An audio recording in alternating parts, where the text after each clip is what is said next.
শীতকালীন পর্যটন দাভোসের অর্থনীতির প্রধান চালিকা শক্তি।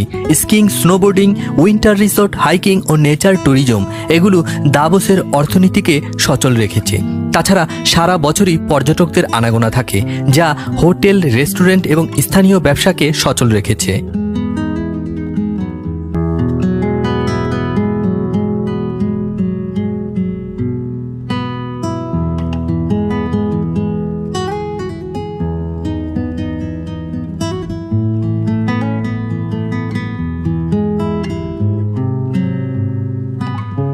দাভোসের সবচেয়ে বড় আন্তর্জাতিক পরিচিতি আসে ওয়ার্ল্ড ইকোনমিক ফোরাম থেকে, যা WEF নামে পরিচিত।